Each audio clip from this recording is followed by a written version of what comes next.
우리 다 같이 말씀을 봅니다. 마태복음 14장 12절부터 16절까지 어떤 내용이 있는지 같이 한번 천천히 살펴봅니다. 오병이어의 사건이 들어가 있을 것이고요, 그 사건들이 어떻게 연결되는지 한번 봅니다. 같이 읽습니다. 시작.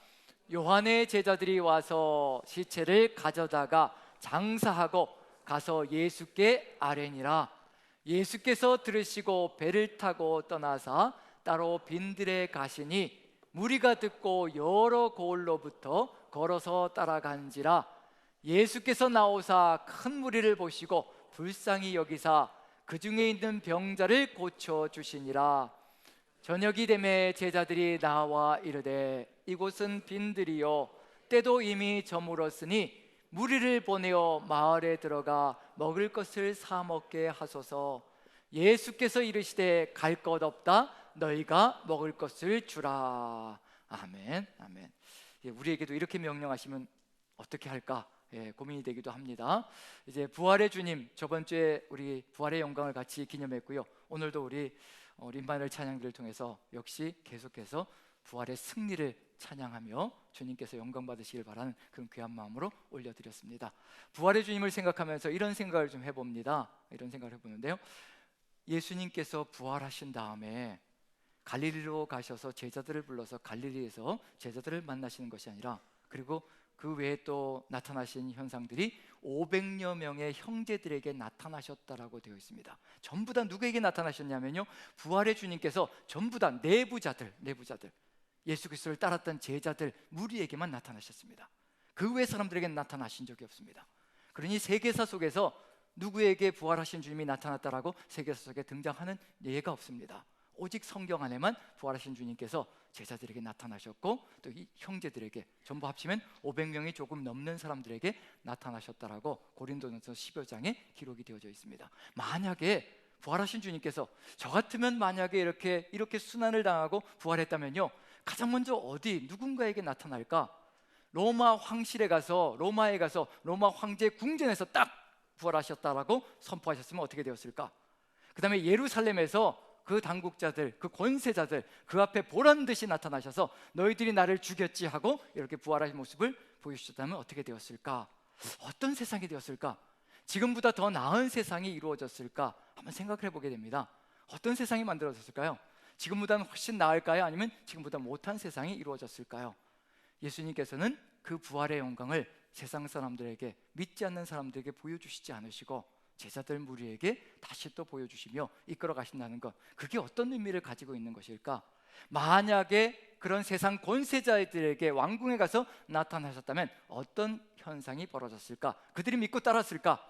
그랬다면 세상의 역사는 달라질 수도 있겠죠. 한번 살펴보면서 나아가도록 하겠습니다. 마태복음 오늘 14장에, 오늘 제목은 이제 그것을 내게 가져오라는 제목으로 한번 살펴볼 텐데요, 마태복음 14장 1, 2절, 오늘 오병이어의 사건이 나타나기 전에 헤롯 왕궁이 등장합니다. 헤롯 안디바죠.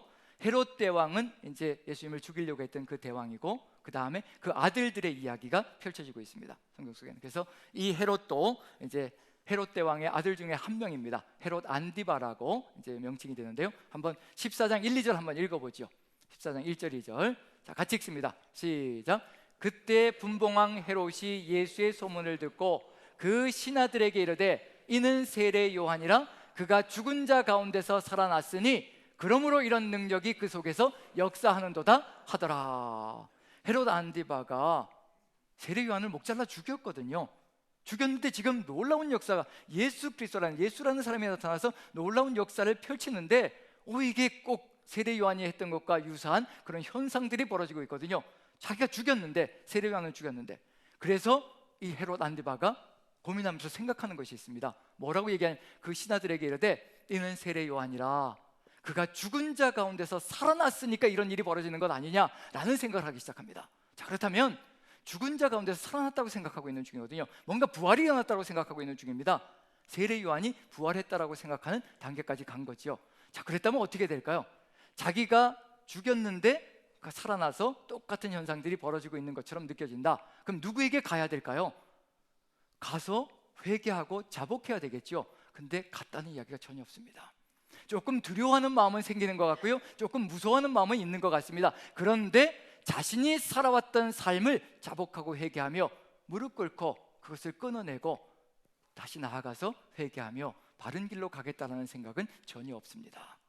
죽은 자가 살아난다고 해서, 죽은 자가 살아나서 보여준다고 해서 사람들이 변화될 것인가? 그게 아니라는 것을 지금 역력히 보여주고 있는 현상들이 일어나고 있는 중입니다. 정말 이 부자와 나사로 이야기 속에서도, 부자가 얘기하지요. 지옥 속에서 이야기하지요. 저 나사로를 제발 우리 형제들에게 보내가지고 우리 형제들이 회개하고 살아갈 수 있게 도와주십시오. 그래야 우리 형제들은 내가 있는 곳에 오지 않을 수 있을 것 아닙니까? 쓸데없는 짓 하지 마라. 쓸데없는 짓 생각하지 마라. 죽은 자가 살아서 그들에게 간다 할지라도 모세를 통해서 주신 말씀을 듣지 않으면 아무 소용이 없는 것이라, 바로 그걸 얘기하고 있는 중입니다. 주의 말씀을 따라가지 않으면요, 아무 소용이 없습니다. 죽은 자가 살아나서 내가 이렇게 살아났다라고 아무리 과시하고 아무리 보여줘도 정말 하나님이 주신 말씀을 따라가지 않는다면요, 아무 곳에도 변화는 일어나지 않는다는 것을 그대로 보여주고 있는 중입니다. 자, 백성들은 어떠할까요? 요한복음서 속에서 백성들 앞에서 예수님께서 오병이어의 기적을 일으키셨습니다. 오늘도 이제 마태복음의 오병이어인데 요한복음서 속에서 오병이어의 기적을 일으키셨습니다. 아무것도 없는 그저 물고기 2마리하고 떡 5개를 가지고 남자만 5,000명이 되는 사람을, 여자 그리고 아이들까지 합치면 수만 명이 되겠죠. 한 15,000에서 2만 정도 되지 않을까 생각이 되어지는데, 그 많은 사람들을 그저 떡 5개와 물고기 2마리로 먹이셨습니다. 이분만 있으면 살 것 같다는 생각이 들거든요. 그래서 이 사람들이 생각하는 것이 있습니다. 거기에 2가지를 한번 살펴보도록 하겠습니다. 요한복음 한번 6장을 한번 봅니다. 자, 14절을 먼저 한번 읽어보죠. 14절 같이 읽습니다. 시작. 그 사람들이 예수께서 행하신 이 표적을 보고 말하되 이는 참으로 세상에 오실 그 선지자라 하더라. 기다리고 있었던 그 선지자가 왔다는 겁니다. 그 선지자가 왔으면 이제 어떻게 될 것인가? 이제 15절 이렇게 하겠다라고 생각하고 있습니다. 같이 읽습니다. 시작. 그러므로 예수께서 그들이 와서 자기를 억지로 붙들어 임금으로 삼으려는 줄 아시고 다시 혼자 산으로 떠나가시니라. 자, 그 선지자가 왔다라고 이야기를 하고 그 다음에 임금을 삼으려고 합니다. 그 선지자와 임금이 연합되어지면 어떤 일이 벌어질 것인가? 그러면 좋은 현상이 아닌가? 그 선지자의 말을 따라서, 그 선지자의 뜻을 따라서 살아가겠노라고 임금을 삼겠다고 하는데 이것보다 좋은 일이 어디 있을까? 라는 생각을 해볼 수가 있는 거죠. 그런데 예수님께서는 혼자 산으로 올라가 버리십니다. 떠나가십니다. 그 무리를 뒤로하고 떠나가신다는 얘기죠. 그럼 이 무리의 마음속에 어떤 마음이 들어가 있을까? 이 선지자라고 얘기를 하면서 임금으로 삼으려고 하는 이 내용 속에 어떤 목적이 들어가 있을까? 정말 그 임금의 말을 따라서 살아가려고 하는 그 마음이 들어가 있을까? 아니면 이 임금을 통하여서 생활을 보장받으려고 하는 그 마음이 가득히 들어차 있을까?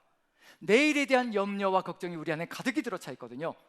우리가 하는 걱정과 근심의 90% 이상은 지금 현재 당면한 것이 아니라요, 미래에 대한 것으로 가득 들어차 있다고 얘기를 합니다.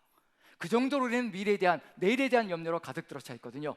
이분만 임금으로 삼으면, 이분만 나의 주인으로 삼으면 내 생계 먹거리 걱정하지 않으며 평생을 걸어갈 수 있겠다. 내 내일을 보장받을 수 있겠다. 그게 이 사람들의 마음속에 들어가 있거든요. 그 선지자라고 하면서도, 임금으로 삼으려고 하면서도 이 임금의 말을 따라가려고 하기보다는 오히려 이 임금을 이용해서, 이 사람을 이용해서, 이분을 이용해서 내가 원하는 것들을 얻으려고 하는 그런 마음이 가득 들어차 있다는 것을 분명히 예수님께서 간파하셨을 겁니다. 우리는 어떠할까요? 우리는 예수님을 이용하여서 우리가 원하는 것을 얻으려고 하는 사람들일까요? 아니면 예수 그리스도를 믿고 확신하며 내일을 온전하게 주님께 맡기고 오늘 순종하며 걸어가는 사람들일까요? 그것이 지금 우리에게 묻고 있는 하나님의 질문이라고 생각되어집니다. 오늘 우리는 누구를 바라보며, 오늘 무엇을 바라보며 나아가고 있는 것인지, 아니면 머릿속은 내일의 염려로 가득 들어차 있는지. 제가 왜 이 말씀을 드리냐면, 제가 그런 인생을 살아가고 있고 또 그 인생 속에서 하나님만 바라보려고 나아가는 그런 삶의 여정 속에 있기 때문에 우리가 유사하지 않을까라는 생각을 하기 때문에 이런 말씀을 드립니다. 자, 그럼 여기서 한 가지 살펴봐야 될 게 뭐냐면요, 하나님께서 뜻하시는 것은 무엇일까? 그 선지자를 보내셔서 하나님께서 간절히 소망하시는 것은 무엇일까? 그걸 구약성경에서 보여주고 있거든요. 구약성경 신명기서 속에 모세를 통해서 예언해 주신 게 있습니다. 모세 다음에 그와 같은 선지자를 세울 것인데 어떻게 살아가야 될 것인가를 그때 알려주시고 계시다는 얘기거든요. 우리가 가야 될 길이 무엇인지 그 내용 속에서 살펴본다면 우리가 지금 이 순간에 돌이켜야 될 것이 무엇인지까지도 한번 살펴볼 수 있지 않을까라는 생각이 듭니다. 자, 신명기 18장을 보는데요, 하나님께서 모세에게 주신 말씀입니다. 신명기 18장을 한번 보시죠. 자, 13, 14절 같이 한번 읽어봅니다. 13, 14절 같이 시작. 너는 내 하나님 여호와 앞에서 완전하라. 내가 쫓아낼 이 민족들은 기륭을 말하는 자나 점쟁의 말을 듣거니와 내게는 내 하나님 여호와께서 이런 일을 용납하지 아니하시느니라. 무엇을 먼저 선포하시냐면 너는 내 하나님 여호와 앞에서 완전하라. 우리가 어떻게 완전할 수 있을까? 어떻게 이렇게 부족하고 민물 같은 인생이 어떻게 하나님 앞에서 완전할 수 있을까? 완전할 수 있으니까 완전하라고 하시는 거겠죠. 그 이유까지도, 길까지도 보여주실 겁니다. 하지만 14절 같이 따라가서는 절대 그 길을 걸어갈 수가 없다는 겁니다. 14절은 세상 사람들이 살아가는 거라고 얘기하고요, 그게 우리가 걸어가야 될 길이 아니라고 선포하십니다. 그리고 무엇이 따라가야 될 길이라고 얘기하시면 15절이 따라가야 될 길이라고 얘기하십니다. 15절을 같이 한번 읽어보죠. 시작. 내 하나님 여호와께서 너희 가운데 내 형제 중에서 너를 위하여 나와 같은 선지자 하나를 일으키리니 너희는 그의 말을 들을지니라. 무엇을 해야 될 것인가, 무엇을 듣고 따라가야 될 것인가가 분명히 역력하게 주어져 있습니다.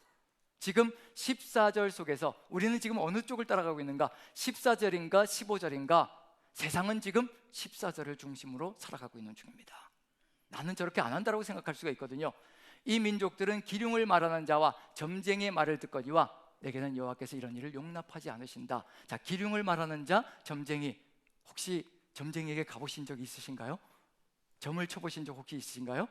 자, 얼굴에 미소가 가득히 이렇게 올라가시는 분들은 한번 해본 적도 있는 것 같은데, 타로점이라도 한번 봤던 것 같은데, 이런 느낌이 들어가는 거죠. 왜 점을 보고 기륭을 말하는 자에게 찾아갈까요? 이유는 딱 한 가지입니다.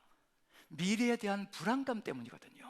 내일에 대한 두려움이 기륭을 말하는 자에게 찾아가고요, 점쟁이에게, 신접자에게, 접신자에게 찾아가고 초혼자에게 찾아가는 겁니다. 내일을 알고 싶어서요, 불안해서 두려워서 어떻게 살아갈 수가 없거든요.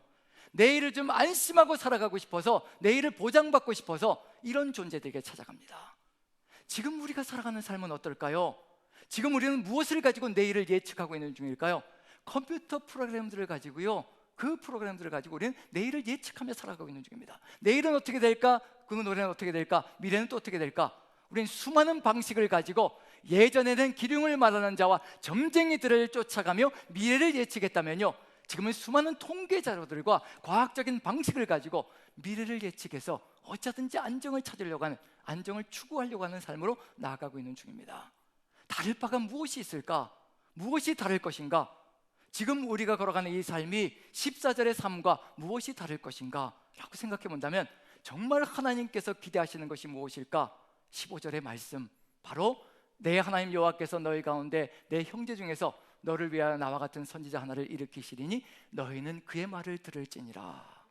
오늘 그의 말을 듣는 것이 우리가 내일을 보장받을 수 있는 최고의 길이라는 것을 알려주시고 계시는 중입니다.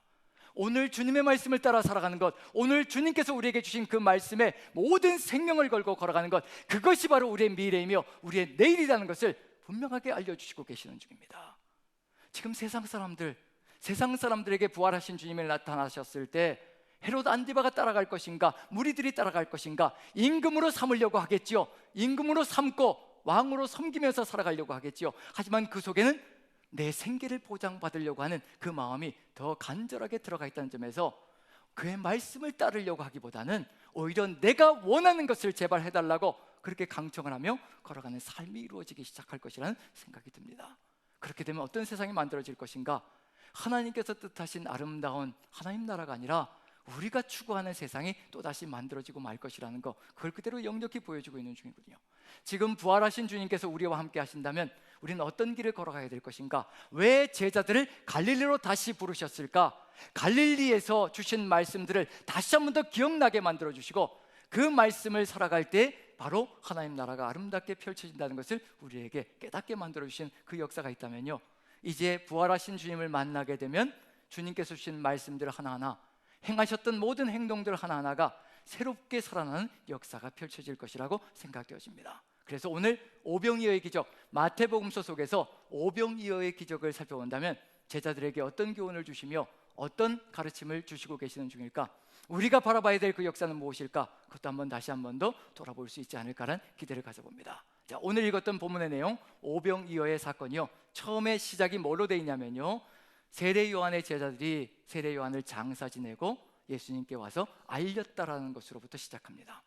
세례 요한이 죽임을 당했습니다. 누구에게냐면 헤롯 안디바에게요. 분명히 세례 요한은 여자가 낳은 자 중에서 가장 위대한 자다라고 칭찬받은 그런 사람입니다. 그리고 선지자입니다. 예수 그리스도의 앞길을 예비하러 나왔던 선지자이기도 하고요. 그런데 그 왕실에서 잔치가 벌어지고 있는 중이었거든요. 헤롯 안디바의 생일 잔치가 벌어지고 있는 그 풍성한 잔치 자리, 왕궁은 부족함이 없는 장소죠. 모든 것이 가득한 장소입니다. 그 왕실에서 무엇이 지켜지지 않고 있는 중이냐면요, 그곳에서 선지자의 목을 자르는 안타까운 역사가 펼쳐집니다. 하나님의 말씀을 따라가지 않고 자신들이 원하는 방식대로, 자신들이 추구하는 방식대로 그대로 걸어가겠다는 그런 마음이 그대로 가득 들어차 있는 것이 세상의 모습이라는 것을 그대로 보여주고 있는 중입니다. 지금 우리의 삶 속에서 누가 필요할 것인가?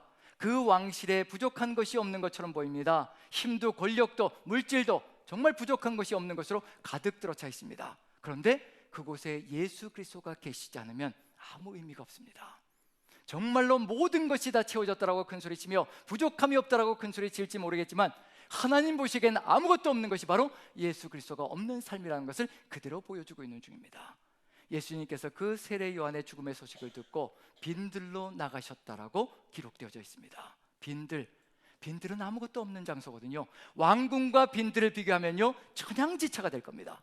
우리는 어디를 추구하는 삶을 살아가고 있는 중인가? 왕궁과 같은 삶을 추구하며 살아갈 때가 참 많습니다.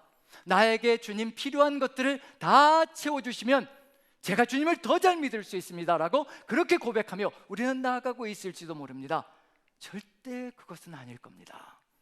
우리에게 모든 것이 다 채워지면 오히려 우리는 그 채워진 것들을 붙들고 살아가려고 하지 주님을 믿으며 살아가려고 하지 않을 겁니다. 주 예수 그리스도가 계시면요, 빈들도 괜찮습니다. 아무것도 없는 빈들, 광야일지라도 그 광야는요, 모든 것이 채워진 장소가 될 것이며 모든 것이 가득한 장소가 될 겁니다. 바로 예수 그리스도가 그곳에 계시기 때문에 그렇습니다.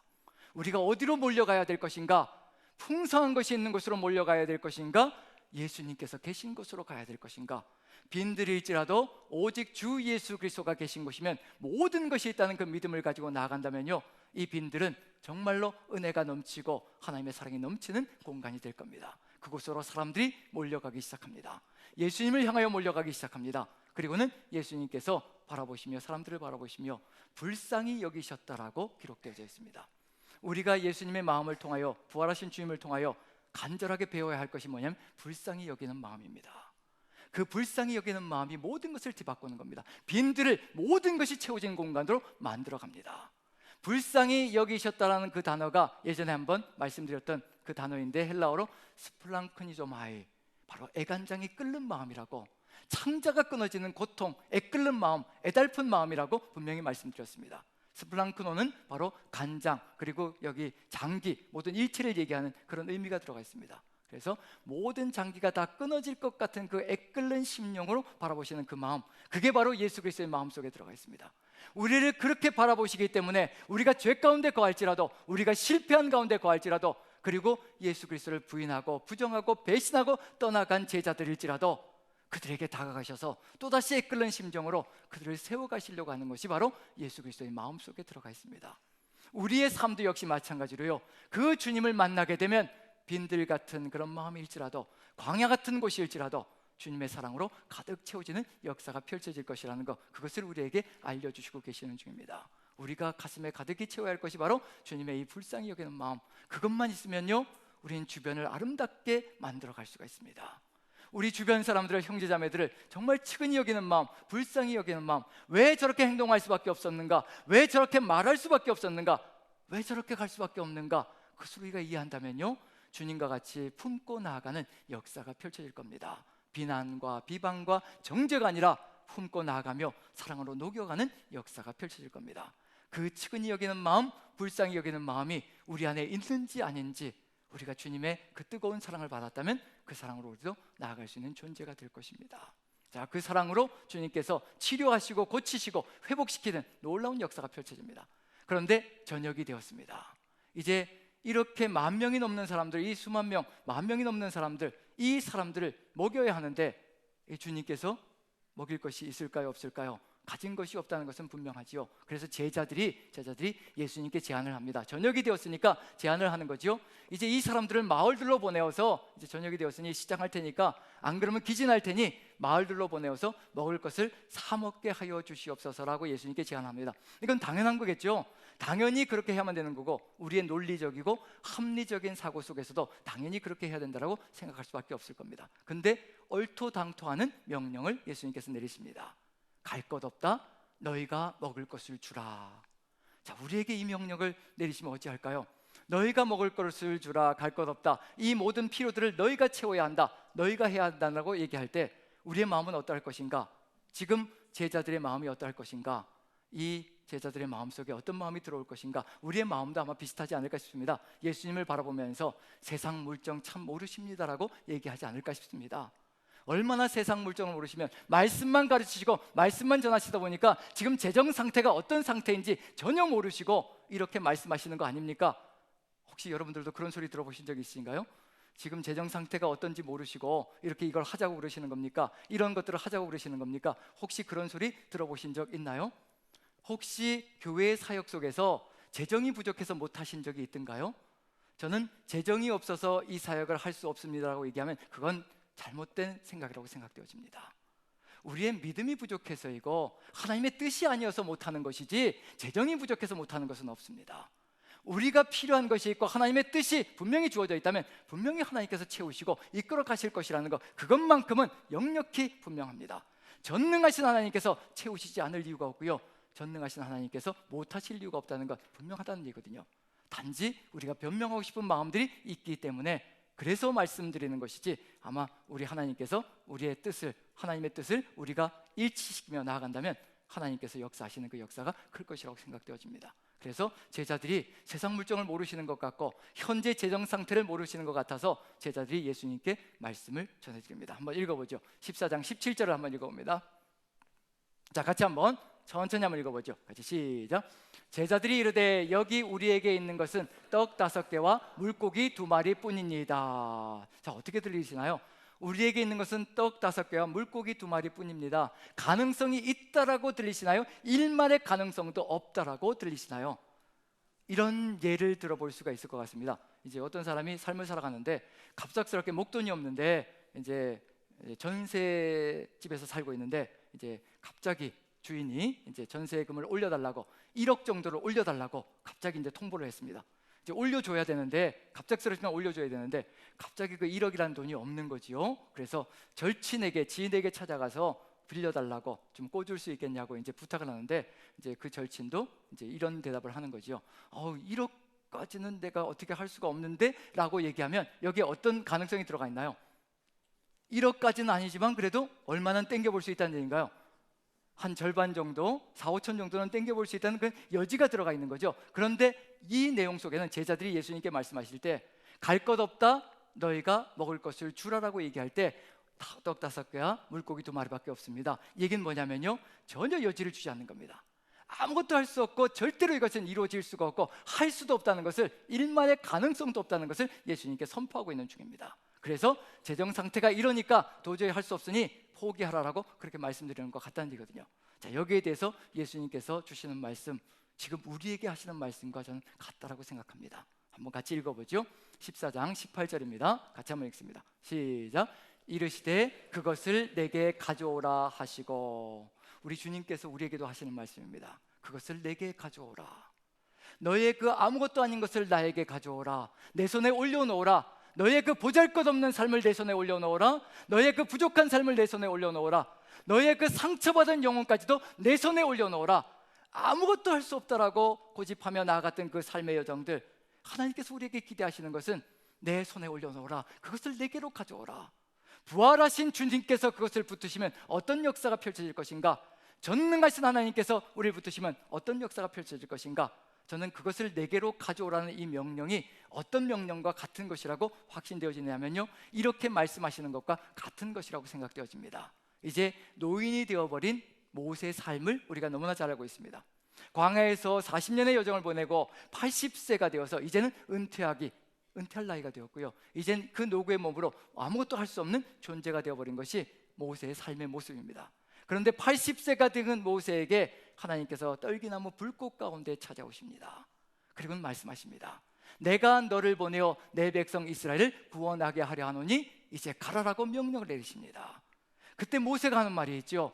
내가 무엇이간데 바로에게 가며 내가 무엇이간데 이스라엘 민족을 구원하여 낼 수 있사오리까. 그때 하나님께서 모세에게 주시는 말씀이 딱 한 가지 있습니다. 저는 그 말씀이 바로 그것을 내게 가져오라는 말씀과 똑같은 말씀이라고 생각되어집니다. 내가 반드시 너와 함께 하리라. 하나님께서 반드시 함께 하신다는 것, 하나님께서 함께 하시면 역사가 달라지고 하나님께서 함께 하시면 우리의 삶의 길들이 달라진다는 것, 하나님께서 함께 하시면 노구의 몸일지라도, 그 노인의 몸일지라도 하나님의 성령의 역사가 통과하시면요, 그 역사가 세상을 뒤집는 역사가 펼쳐질 것이라는 것, 모세에게 말씀하시는 것은 다른 것이 아닙니다. 내가 너에게 명령하는 곳에 가 있고 내가 너의 입술에 담아주는 것에 그 말을 이뤄낸다면 내가 역사하며 내가 이루어갈 것이라. 우리는 우리가 하는 것으로 착각하고 우리가 하는 것으로 생각하며 나아갈 때가 참 많습니다. 우리는 하나님께서 통과하시는 그 통로가 되어주는 것, 되어드리는 것, 그것이 우리의 사명이라는 얘기거든요. 하나님께서 가라고 하시는 곳에 가 있고 하나님께서 말씀하라고 하는 것을 선포하고 쏟아부으면 하나님께서 역사하시며 이루어 가실 것이라는 것, 그게 바로 노인인 모세에게 하나님께서 알려주셨고 가르쳐 주셨던 것이라는 것. 그리고 또 한 가지 더 본다면요, 모세는 너무 나이가 들어서 못한다라고 고백하고 있고 포기하고 있다면, 이제 너무 젊어서 너무 어려서 미숙하기 때문에 못한다라고 하는 한 사람, 열등의식에 사로잡혀 있는 한 사람이 있습니다. 바로 예레미야라는 존재입니다. 너무 어려서 할 수 없다라고 고백하는 존재. 하나님께서 예레미야에게 나타나셔서 말씀하십니다. 내가 너를 모태에 짓기 전에 알았고 내가 배에서 나오기 전에 너를 성별하였고 내가 너를 열방의 모든 나라, 다른 나라의 여러 나라의 선지자로 세웠노라라고 선포합니다. 그때 예레미야가 부르짖는 것이 있죠. 슬프도소이다 주 여호와여, 나는 아이라 말할 줄을 알지 못하나이다. 그때 하나님께서 말씀하시는 게 있죠. 너는 아이라 하지 말며 내가 너에게 가라 하는 곳에 가고 내가 내 입술에 명령하는 것을 너는 말할지니라. 내가 너와 함께하여 너를 구원할 것이라. 그렇게 명령을 내리십니다. 똑같은 말씀들만 주어집니다. 가라는 곳에 가고 내가 너에게 명령하는 것을 말하라고 그대로 명령하십니다. 지금 우리에게도 역시 마찬가지입니다. 하나님께서 우리에게 그것을 내게 가져오라라고 말씀하십니다.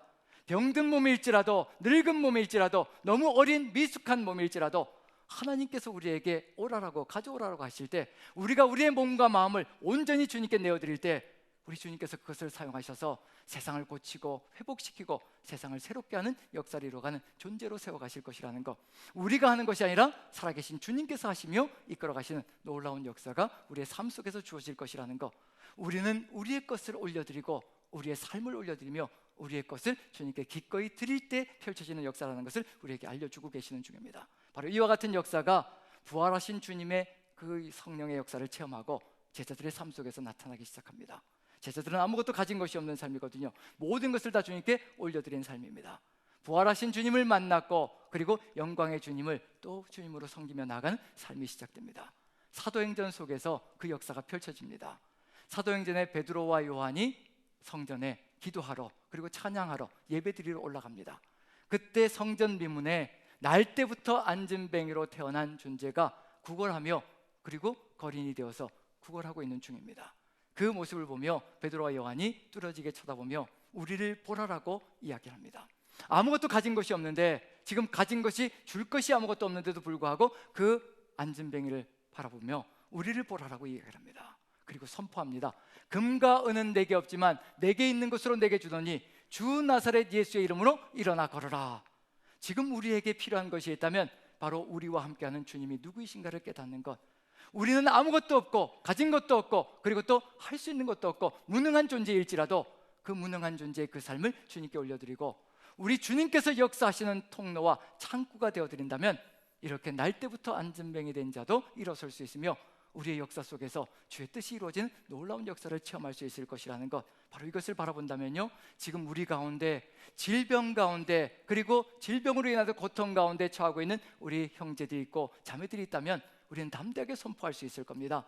오직 주 예수 그리스도의 이름으로 오늘 이 시간에 오늘 주 예수 그리스도의 그 역사가 그 형제자매들을 가득하여 그 질병이 치유되어져 고침을 받고 회복되어지는 놀라운 역사가 있기를 축원합니다. 재정적으로 어렵고 힘겨운 가운데 있는 형제자매들이 있다면 그 어려운 가운데 그 삶을 주님께 올려드릴 때 주께서 그것을 붙드시고 회복의 역사로 이끌어 가시며 재정적으로 회복되어지고 삶이 회복되어져 이 날 때부터 안전병이었던 이 사람이 일어나 주를 찬양하며 걷고 뛰기도 하며 주 예수 그리스도를 찬양했다라는 것, 하나님을 찬미했다라는 것을 우리가 본다면 우리의 삶 속에서 역시 마찬가지의 역사가 펼쳐질 것이라는 것, 그것을 우리가 믿고요. 어떤 삶의 정황 속에 처해 있을지라도 주님의 이 말씀을 기억하십시오. 그것을 내게 가져오라.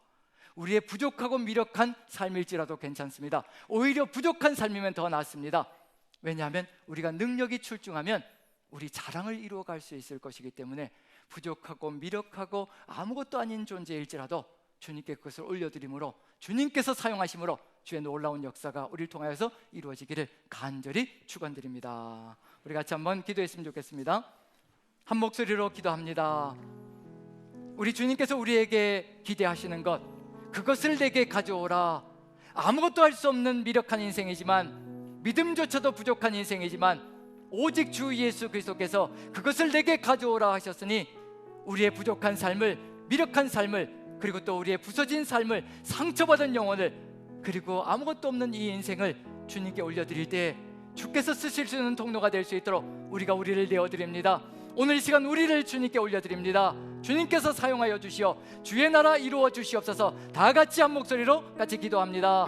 사랑의 하나님, 우리 주님께서 함께하여 주시어서 아버지, 오병이어 정말 보잘것없는 인생입니다.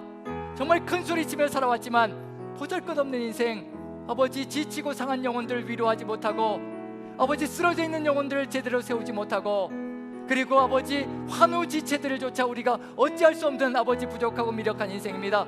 하지만 우리의 믿음을 올려드리고 우리의 삶을 올려드리오니 주께서 사용하여 주시어서 주의 뜻을 이루어 주시옵소서. 오직 주의 놀라운 역사 이루어 주심으로 우리 안에 주님의 놀라운 평화가, 평강이, 하나님 나라가 온전하게 이루어지게 도와주시옵소서. 이 모든 말씀 우리 구주 예수 그리스도 귀하신 이름 받들어 기도하옵나이다.